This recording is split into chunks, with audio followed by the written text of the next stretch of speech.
Hello दोस्तों, आज का डिक्टेशन आनंद मासिक पत्रिका से होने वाला है, जो कि 3 अलग-अलग स्पीड 80 शब्द प्रति मिनट, 100 शब्द प्रति मिनट और 120 शब्द प्रति मिनट की गति से डाला जा रहा है। इसकी पीडीएफ अगर आपको अलग से चाहिए तो नीचे डिस्क्रिप्शन बॉक्स से आप टेलीग्राम चैनल ज्वाइन कर सकते हैं। वहाँ आपको सारे अपकमिंग वीडियोज़ की लिंक और पीडीएफ मिल जाया करेगी। तो ज़्यादा समय ना लेते हुए डिक्टेशन स्टार्ट करते हैं 5 सेकंड के बाद।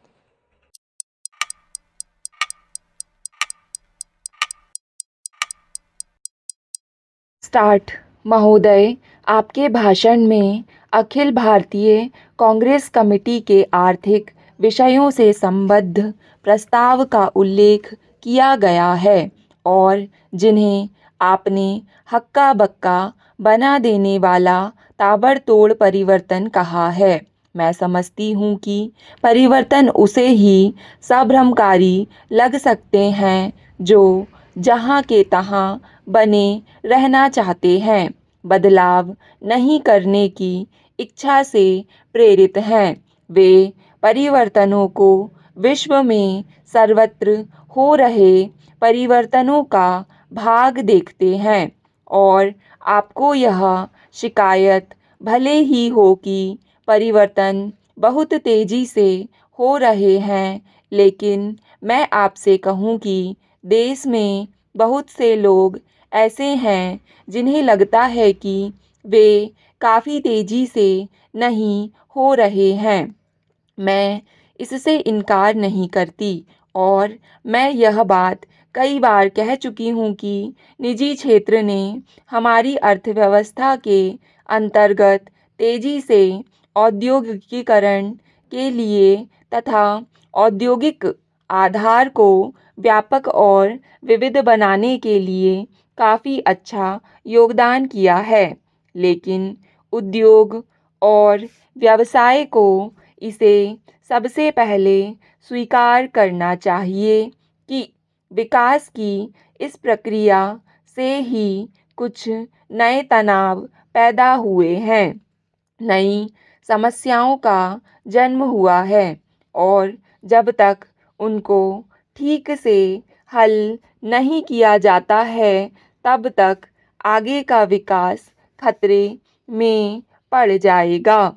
नई आर्थिक और सामाजिक नीति पर हमारा प्रस्ताव इन तनावों और अशांतियों के बुनियादी कारणों की खोज करता है, जिससे उन्हें दूर किया जा सके।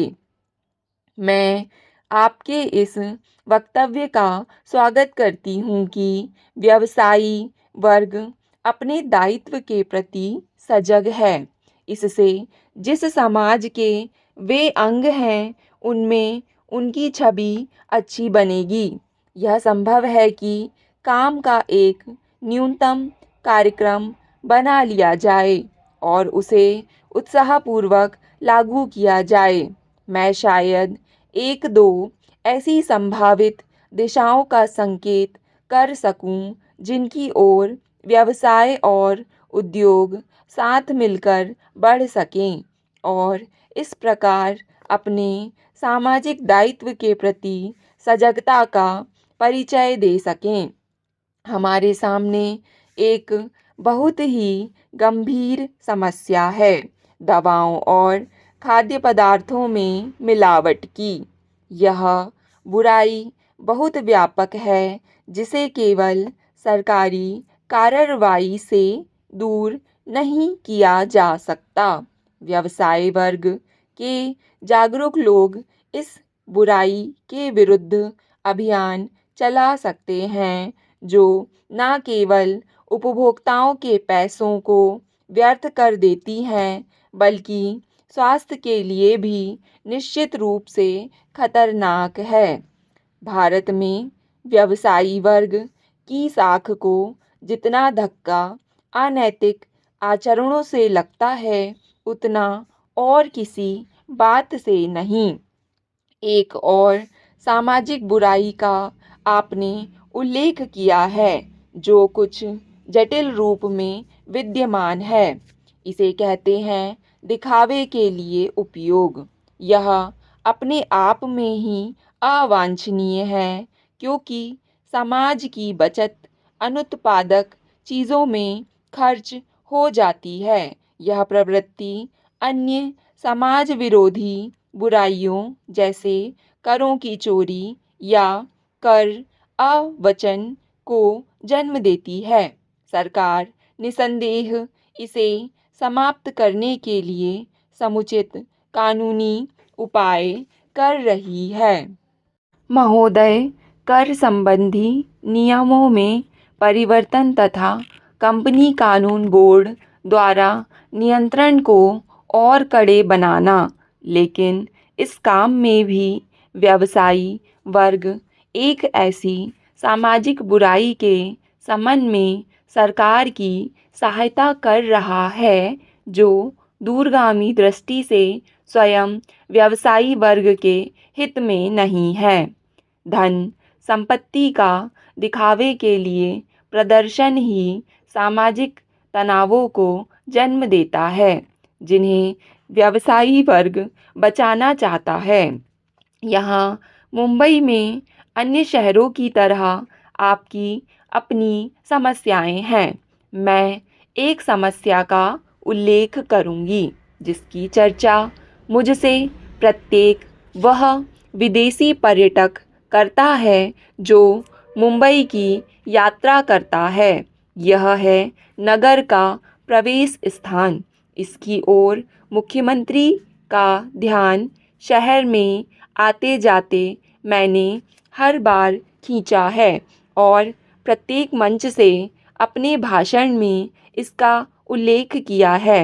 मैं समझती हूँ कि यह एक ऐसा विषय है जिसे मुंबई के नागरिकों को बड़े रूप में उठाना चाहिए और इसमें महिला संगठन, व्यवसायी वर्ग या अन्य संगठनों को भी शामिल होना चाहिए।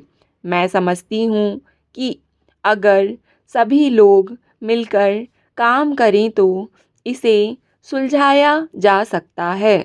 यह कोई बहुत बड़ा क्षेत्र नहीं है और मैं नहीं समझती कि केवल वित्तीय कठिनाई इसके आड़े आ रही है।